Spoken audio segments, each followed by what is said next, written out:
Olá a todos! Neste vídeo eu vou apresentar para vocês um debate que vai falar de transfusão de sangue e frações de sangue. Uma das perguntas que vai ser respondida é: ora, se Adão e Eva não poderiam comer uma fração do fruto proibido, poderiam eles fazer suco e injetar nas veias? Então fique comigo até o final. Esse debate está completo, tendo todas as dúvidas que as pessoas têm sobre a transfusão de sangue. A Testemunha de Jeová defende um ensino bíblico de que o sangue é sagrado e que pertence somente a Deus, e que os cristãos devem abster-se, rejeitar, entre outras coisas, as transfusões de sangue. Atos capítulo 15. Hoje em dia, a maioria das transfusões não é de sangue total, mas de algum componente sanguíneo. Existem muitas acusações de opositores sobre este assunto. Muitas vezes eles falam que a organização Torre de Vigia proíbe o sangue, mas na verdade quem ordena o abster-se de sangue para os cristãos é a Bíblia. Atos dos Apóstolos 15, 29 diz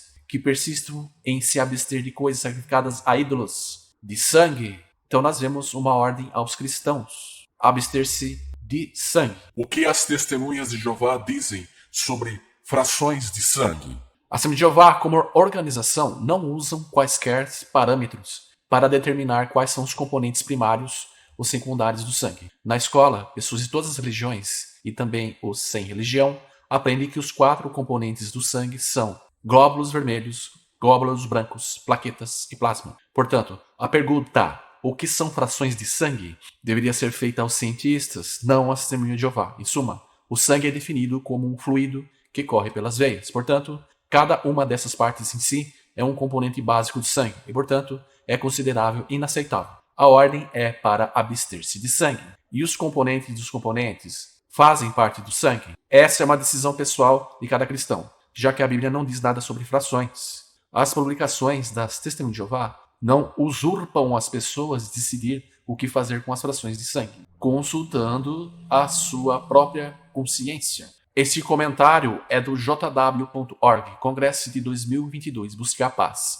Parte 2. Sobre frações de sangue, posso aceitar ou não? O que sabemos? Sabemos o que a Bíblia diz: abstenham-se de sangue. Atos 15 e 29. Mas se dividirmos o sangue em frações que vão ficando cada vez menores, em qual ponto o sangue deixa de ser sangue? Cada pessoa deve tomar a sua própria decisão.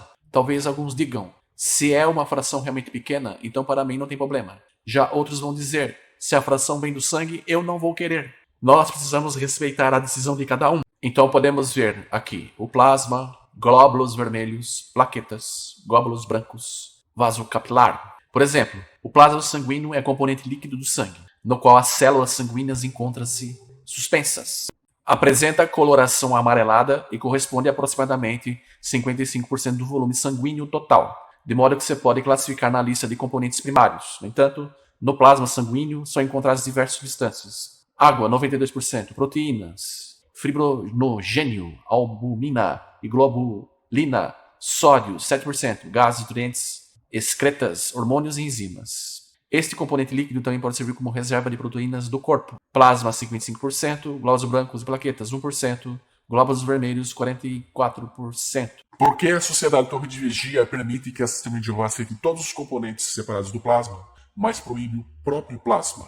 O que algumas Testemunhas de Jeová aceitam é um tratamento com um componente de plasma individualmente. Além disso, como foi dito acima, as Testemunhas de Jeová não proíbem, mas entende que é a Bíblia que proíbe. Algumas Testemunhas de Jeová dizem que certos componentes são permitidos porque são quantidades muito pequenas, como foi comentado no vídeo do jw.org. Mas a maior parte das Testemunhas de Jeová continuam rejeitando todo o sangue. No entanto, por que componentes como as plaquetas e os glóbulos brancos, 1% do volume do sangue, são proibidos, enquanto um componente maior, como a albumina, 2,2%, é permitido? Isso não é uma contradição? As Testemunhas de Jeová não alegam que o motivo de usarem certas terapias seja sempre por motivos de consciência, ou que as suas decisões sejam por causa da quantidade de sangue utilizado. A verdade nessa questão é que a Bíblia, como única autoridade, não especifica se a proibição de sangue aplica essas frações de componentes secundários. Ou seja, a questão não é se a quantidade de sangue é grande ou pequena. As Testemunhas de Jeová rejeitam todo o sangue e seus componentes principais, seja grande ou pequena a quantidade, mas se as frações dos componentes podem ser consideradas sangue ou não. As Testemunhas de Jeová que decidem aceitar uma fração estão convencidas que não violam o mandamento do sangue. Para eles, uma fração de uma fração não é o próprio sangue, do mesmo modo que o hidrogênio e o oxigênio não são apenas água. Outros, no entanto, preferem rejeitar tudo o que tem origem sanguínea, mesmo que não possa ser propriamente chamado de sangue. O usar ou não frações do sangue é sempre uma decisão pessoal. Aqui a imagem dos componentes do ovo. Eu peço que vocês observem essa imagem, porque será feitos alguns comentários sobre os componentes do ovo. Podemos citar um exemplo de que é composto o ovo. Basicamente formado pela clara e a gema. Esses seriam os componentes primários. Porém, existem outras substâncias contidas no ovo, como albumina, componentes também presentes no plasma sanguíneo.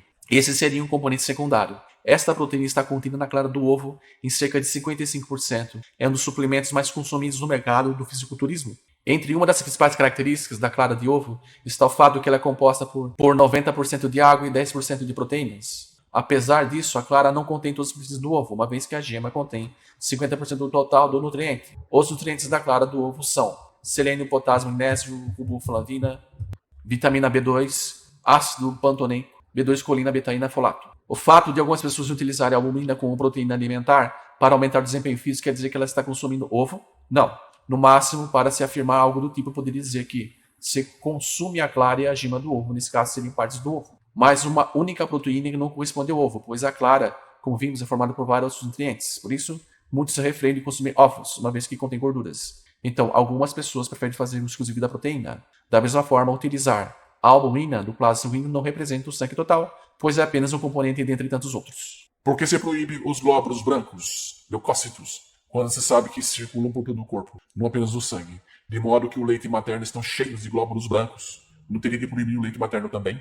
Os leucócitos são, de acordo com a ciência médica, um dos componentes do sangue, por isso é coerente abster-se de glóbulos brancos. Circulam principalmente no sangue, embora também possam passar através das paredes dos vasos e atuar em tecidos. Os glóbulos brancos, que são componentes do sangue, são diferentes em suas funções dos glóbulos brancos encontrados no leite. Os glóbulos brancos encontrados no leite não são utilizados em terapias de transfusões, sobretudo. A proibição bíblica tem a ver com o sangue e não com o leite.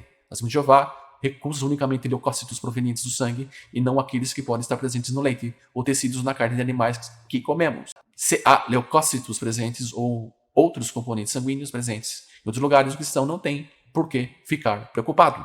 Quando os israelitas foram ordenados a sangrar os animais, todos sabiam que fica sempre vestígios de sangue na carne. E agora? Você se mostra muito mal informado. Sempre tem alguém no churrasco que gosta de carne mal passada, e é comum se referir a ela como uma carne que está sangrando. Mas, na verdade, o líquido que sai do alimento não é sangue, cuja maior parte, inclusive, vai embora durante o abate. O líquido vermelho da carne tem origem em uma proteína chamada mioglobina, que é encontrada dentro das células que formam as fibras musculares.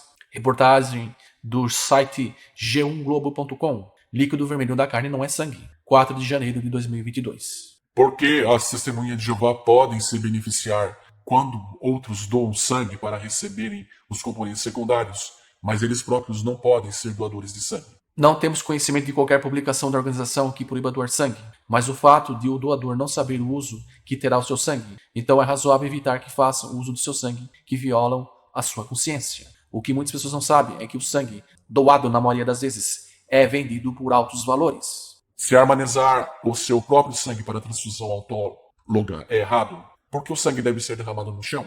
Porque permite o uso de frações de sangue, onde requer que o sangue seja doado e harmonizados em vez de derramá-lo? O que é considerado uma objeção de transfusão autóloga é o fato de harmonizar o sangue para depois voltar a usá-lo como tal. O mandamento da lei mosaica de derramar o sangue no chão, Levítico 17:13, por exemplo, foi baseado no princípio de dar a Deus o que é seu. Não é uma simples ação literal, mas simbólica. Quando o sangue tiver deixado o corpo, ele não pode entrar em outro corpo, nem no seu próprio. Portanto, um cristão não pode harmonizar o seu próprio sangue para rejeitá-lo, ou para que possa ser transferido para os outros. Mas seria impróprio usá-lo para extrair dele alguma fração.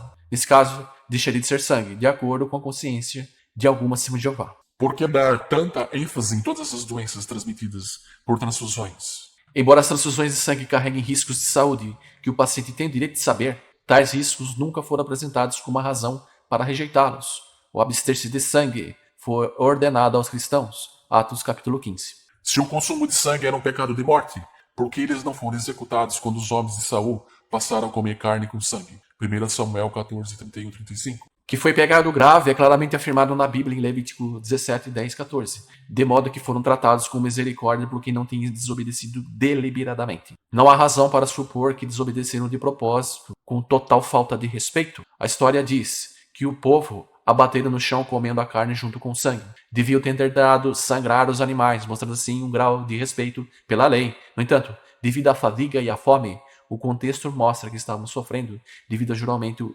irresponsável de Saul. Eles não são devidamente sangrados. Pegaram as ovelhas, bois e novilhos e abateram no chão. Assim, apesar de não terem intenção de obedecer à lei de Deus, eles não obedeceram de modo correto. Deus perdoou-lhes a vida, mas ao mesmo tempo não aprovou a sua ação. O que é muito interessante, porque mostra que uma emergência não justifica a desobediência a Deus. Se as testemunhas dizem que deve derramar o sangue que é retirado do corpo, por que elas fazem exames de sangue? O sangue, depois de analisado, é descartado. Não é usado para reintroduzir no corpo. Uma testemunha de Jeová pode até morrer por causa de uma recusa de transfusão de sangue? As Testemunhas de Jeová não desejam morrer, mas querem um melhor tratamento ou tratamentos alternativos. Muitas pessoas de outras religiões se abstêm de sangue em transfusões por outros motivos pessoais, principalmente hospitais que oferecem tratamento sem uso de sangue. Porque a Testemunha de Jeová afirma que a rejeição das transfusões é uma decisão pessoal, quando todo mundo sabe que é uma posição geral da sua organização e que a pessoa é expulsa quando se opõe? A decisão de não aceitar todo ou qualquer um dos 4 componentes básicos do sangue é uma decisão individual, onde houve um processo de estudo da Bíblia antes de fazer confissão de fé como cristão de Testemunha de Jeová. É uma decisão que é tomada depois de uma análise cuidadosa do seu conceito bíblico. Ninguém pode tomar uma decisão pela outra pessoa, nem impolar. É verdade que é uma parte inseparável do nosso corpo doutrinal, como também a crença em um único Deus, não um Deus trino. É como dizer, a Testemunha de Jeová não fuma. No entanto, um fumante quer ser Testemunha de Jeová, deve decidir deixar de forma pessoal, individual, esse mal proceder no seu processo de conversão. Nenhuma pessoa no primeiro século que negou a natureza divina de Cristo, mesmo estando sujeito a outras doutrinas de fundamento bíblico, poderia chamar-se cristão. Mas a aceitação de Cristo como Filho de Deus só poderia ser feita pessoalmente. Para a Igreja Católica Protestante, Cristo é Deus Todo-Poderoso, o mesmo Deus que é o seu Pai, mas que a doutrina deve ser aceita pessoalmente por cada membro. O fato é que muitos católicos evangélicos são essencialmente unitaristas, não trinitários. Continuam acreditando que o Pai é maior que o Filho. Portanto, também é uma posição de nossa religião que todos aceitem pessoalmente. Abster-se não poderia significar evitar por completo no sentido de transfusão, já que ela nem existia quando as palavras foram escritas. Os princípios bíblicos são válidos em todas as épocas. Afirmar que a lei de proibição de sangue não inclui transfusões porque elas não existiam naquele tempo seria o mesmo que afirmar que a lei não matarás não abrange matar alguém com arma de fogo, que elas não existiam naquele tempo. Além disso, abster-se significa evitar. Portanto, a lei divina é clara. Evitar o sangue. Aceitá-lo na transfusão não é evitá-lo. Pense bem, se realmente fosse prejudicial para a saúde humana, como vocês dizem, por que o Ministério da Saúde não impede os hospitais e corpos de bombeiros de solicitarem doação de sangue? Porque, embora não disponha de base científica, a transfusão halogênica de sangue tornou-se uma prática médica, assim como a flebotomia, igualmente sem base científica. Manteve-se como prática médica convencional por cerca de 2.500 anos. Os órgãos públicos de saúde tendem a apoiar a prática médica vigente. A mudança tende a ocorrer dentro da ciência médica, como ocorreu com a flebotomia e como está ocorrendo no caso das transfusões. Os órgãos públicos apoiarão-se a nova tendência mundial para abster-se de sangue em hospitais, e isto já está acontecendo em escala global. Quer dizer que Deus vai me castigar se eu doar caso precisasse meu sangue para o meu filho? Pense bem, eu jamais negaria tal ajuda. Quer dizer que a morte de Cristo na cruz não significou nada? Quer exemplo maior do que o dele? Primeiro, essa situação não existe. As transfusões de sangue são desnecessárias. Segundo, não seria nenhuma ajuda, pois elas são prejudiciais. O sangue estocado possui 650 antígenos, substâncias nocivas. Se quer ajudar pessoas, siga a lei divina, que está em plena harmonia com a verdadeira ciência, que caminha sabiamente nas promoções das técnicas de gerenciamento e preservação do próprio sangue, ao invés da condenada transfusão halogênica de sangue. Quando você compra aquela carne no açougue, ela está encharcada de sangue. Desta forma você come sangue. O líquido vermelho que fica na carne é o interstício. Isso não é sangue. Quando Deus ordenou não ingerir sangue, o que ele evidentemente esperava de seus adoradores é que escoasse o sangue que pudesse ser escoado do ponto de vista do Criador. Esse ato cumprir sua lei, mostrando respeito pelo fato de que o sangue, por representar a vida, é sagrado e não deve ser introduzido no corpo de forma alguma. Isso é demonstração de fé ou ato suicida? Se amanhã tiver uma epidemia e criar uma vacina imunológica com propriedades sanguíneas, vocês irão se abster?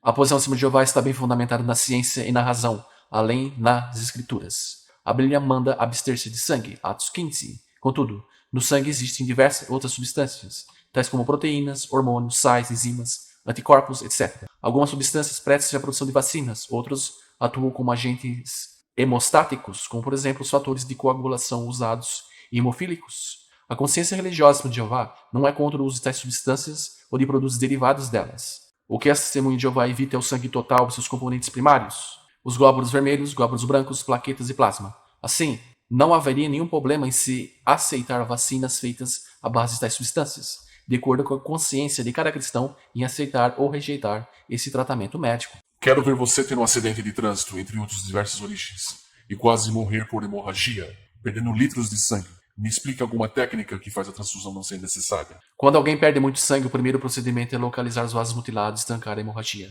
O segundo procedimento é manter o volume do sistema circulatório, para impedir a hipóxia. Isso pode ser feito por meio de expansores cristalóides ou coloides. A reposição sanguínea é feita por se administrar no paciente ampolas de eritropoetina, que estimula a medula óssea a produzir eritrócitos. O corpo será ajudado naturalmente pela hematopoese esplone hepática, fenômeno em que o fígado e o baço se juntam em produzir sangue. Tudo isso gera um superávit. O que o médico terá de fazer também é aplicar extrato ferroso para amadurecer o eritroblastos, células nucleadas das quais se desenvolvem os eritrócitos, os glóbulos vermelhos, que estão em formação acelerada. Esse procedimento, junto a outros conforme o caso, são eficazes e dispensam uma transfusão halogênica de sangue. Ciência e religião nunca andam juntas. Ciência é questionamento, religião é aceitação sem questionar. Me responda uma coisa, a lei de Deus e seus princípios são perfeitos, bons, justos e imutáveis?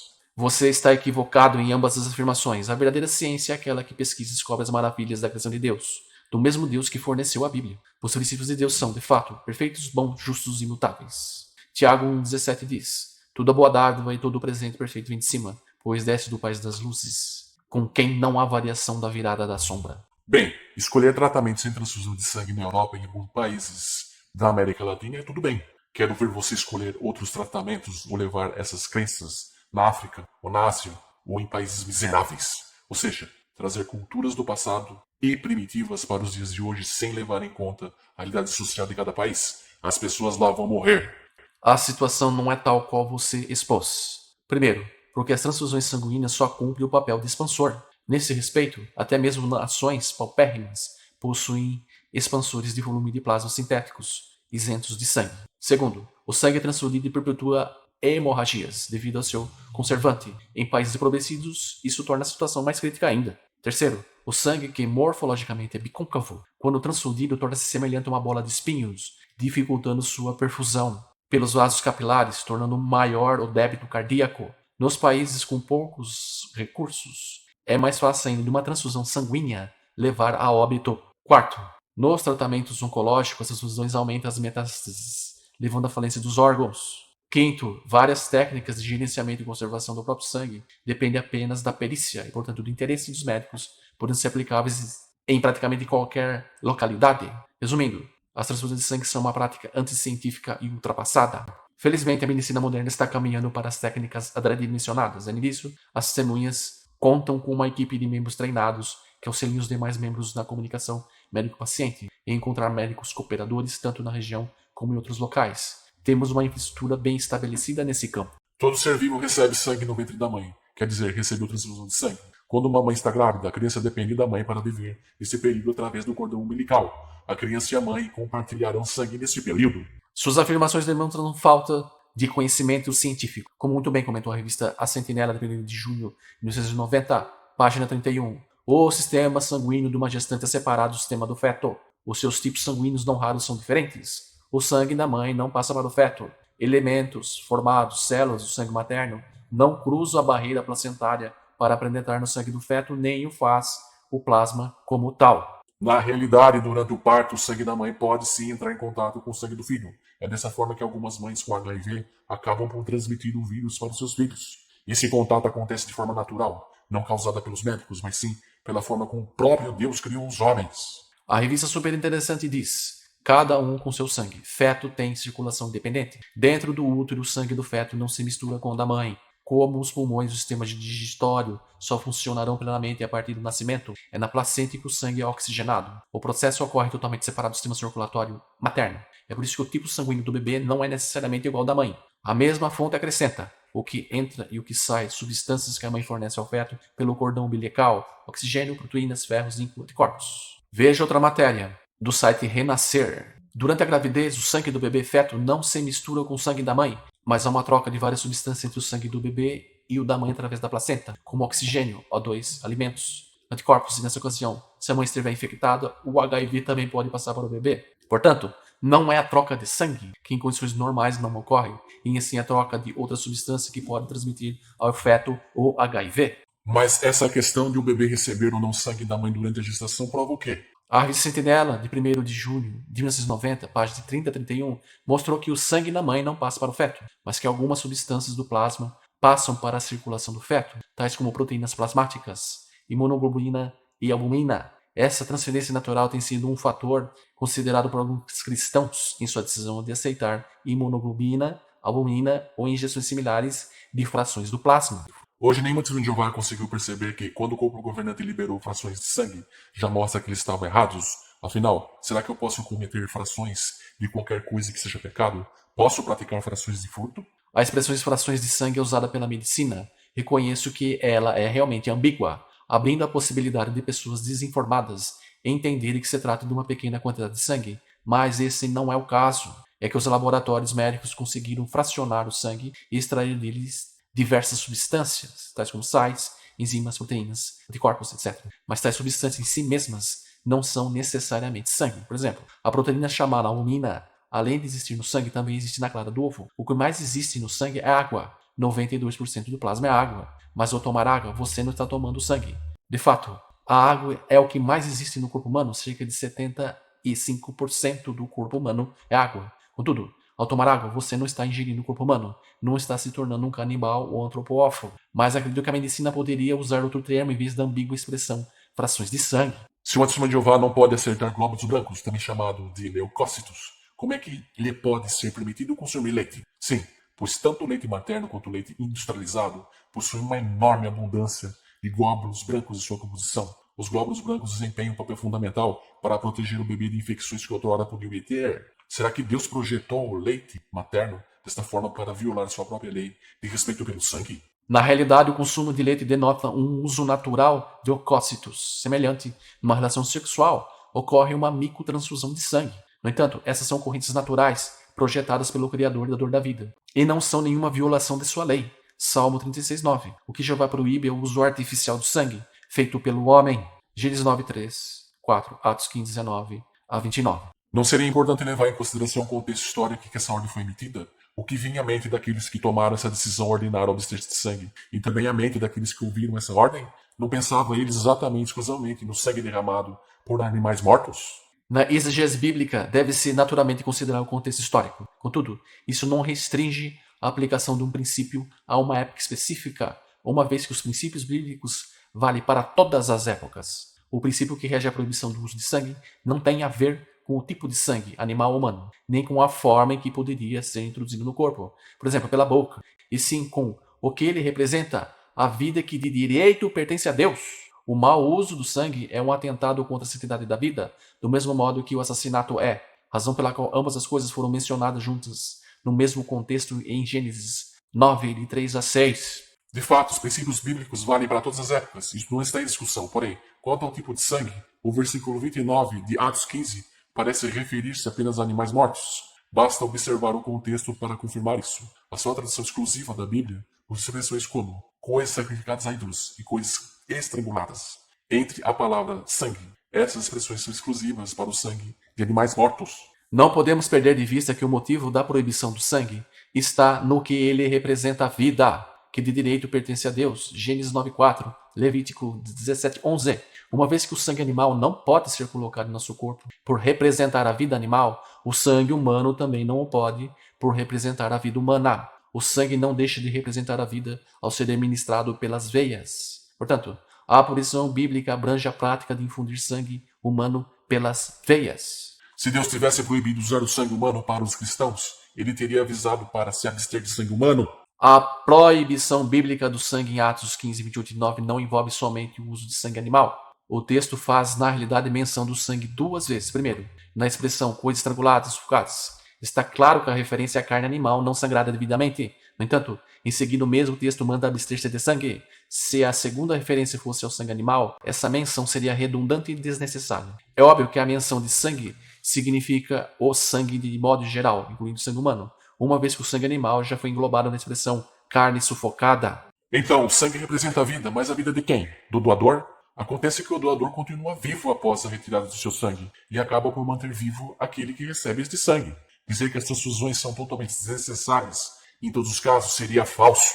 O fato de o doador permanecer vivo é irrelevante sobre o aspecto bíblico. Primeiro, porque a Bíblia não autoriza a introdução do sangue no corpo. E, por inferência, então, a doação de sangue. Ao contrário, ela manda abster-se de sangue. Atos 15. O motivo, a alma, a vida da carne está no sangue. Levítico 17, 11. O único uso aprovado do sangue é para expiar, cobrir pecados, não como alimento, nem como remédio ou qualquer outro uso. Levítico 17, 11. Hebreus 9, 22. Quando se questiona a necessidade real de uma transfusão, tem-se presente a transfusão de sangue halogênico de outra pessoa. A Bíblia não condena terapias que usam técnicas de gerenciamento e de conservação do próprio sangue no circuito fechado, como uma extensão do sistema circulatório do paciente. O fato que não existe um estudo preciso que determine quando é realmente necessário transfundir ou não. Sabemos que em alguns casos o médico insiste em uma transfusão totalmente desnecessária, mas em outros casos o paciente não tem opção, ou recebe sangue ou morre.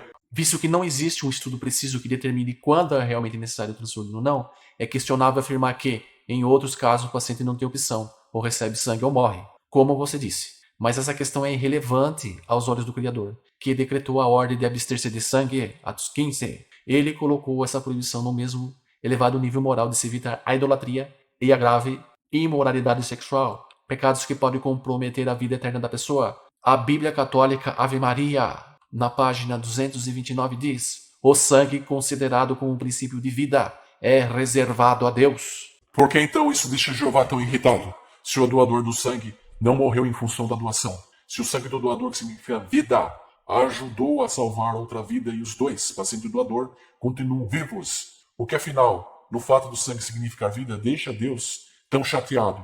Qual o sentido disso? Por seu Criador, Jeová tem o direito inquestionável de estabelecer o que quiser. Apocalipse 4:11. No Éden ele estabeleceu que certo fruto era proibido, é uma prerrogativa dele decidir isso. Gênesis 3, 17 e 24. Quanto a algo supostamente salvar uma vida, isso não justifica a violação de uma lei divina, nem torna tal violação moralmente aceitável. O texto que ordena abster-se de sangue também ordena abster-se de idolatria e imoralidade sexual. Atos 15. Vocês querem adicionar um peso para os adventistas e os judeus de Israel? Você não tem conhecimento nenhum dos evangelhos. Assim os apóstolos e anciãos de Jerusalém podiam corretamente dizer: pareceu bem ao Espírito Santo e a nós mesmos não vos acrescentar nenhum fardo adicional, exceto as seguintes coisas necessárias: de persistir e abster-vos de coisas sacrificadas a ídolos, de sangue, e de coisas estranguladas de fornicação. Se vos guardares cuidadosamente dessas coisas, prosperareis. Boa saúde para vós. Atos 15, 28 e 29. Então Adão e Eva poderiam comer uma fração do fruto proibido? Por exemplo, de um lado temos a fração do sangue e de outro a fração do fruto proibido. Mas agora os dois dentro de seringas com agulhas, cada um deles. Você deve concordar que era proibido comer o fruto. E logo eles estavam também proibidos de comer a fração desse fruto. Mas você ignora que se este raciocínio for aplicado a injetar o sangue nas veias, isso significa que a lei de não comer o fruto e o sangue se aplica também às transfusões. Porque se injetarmos o suco do fruto proibido nas veias é errado, é também presumível que injetar o sangue nas veias é também errado. E isto acaba por confirmar a primeira regra de abster-se de sangue, e ela não pode ser anulada por você querer injetar frações do fruto proibido nas veias. Esta comparação que você fez é inútil. E se essa interpretação estiver errada, quais seriam as chances da liderança reconhecer isso hoje em dia? Quantas pessoas já morreram por obedecer a esta ordem? Quantos processos judiciais a liderança teria que responder caso reconhecesse um possível erro de interpretação desse campo? Até que ponto ficaria abalada a credibilidade do corpo governante de Jeová perante aqueles que acreditam neles? Primeiro, você está equivocado na questão do ponto de vista científico. Você deveria colocar quantas pessoas preservaram suas vidas por obedecer esta ordem. Toda a ciência é desvendada progressivamente através das pesquisas, equívocos e correções. Não é diferente com a ciência bíblica. O importante é a disposição dos pesquisadores de corrigir conceitos errados. Só a ciência atinge a verdade sobre o assunto pesquisado. A verdade sobre a santidade da vida e do sangue, que leva à proibição do uso do sangue, também é fundamental. Eu fico com a verdade da Bíblia que diz que abster-se é somente de não comer sangue. Você também tem pouca informação sobre livros publicados para a cristandade, como a Bíblia de Estudos Dake, da CPAD, que diz: abster-se do sangue. Isso inclui não só a ingestão, comer sangue. Nota de Atos 15:20. Então não é somente não comer sangue, como você disse, é abster-se de sangue. É lamentável que a cristandade desviada de Deus ainda possa fazer confusão sobre esse assunto e continuar também defendendo velhas mentiras como trindade, inferno de fogo, alma imortal, cobrança de dízimos, etc. Apocalipse 18:4-5 diz: sai dela, povo meu. Então vamos às premissas. Premissa 1. O sangue representa a vida e é sagrado. Premissa 2. Por tal razão não pode ser ingerido. Premissa 3. Não deixa de representar a vida ao ser transfundido. Logo, pela mesma razão que não pode ser comido, não pode ser transfundido. E para aqueles que são novos no canal, vocês podem assistir o vídeo Abster-se de Sangue, que tem informações completas, porque o cristão deve evitar o sangue em tratamentos médicos, em respeito à santidade da vida que está no sangue e pertence somente a Jeová Deus. Abraço a todos, obrigado por acompanharem aqui neste vídeo longo, mas eu fiz com amor e carinho para vocês. Um grande abraço, tchau!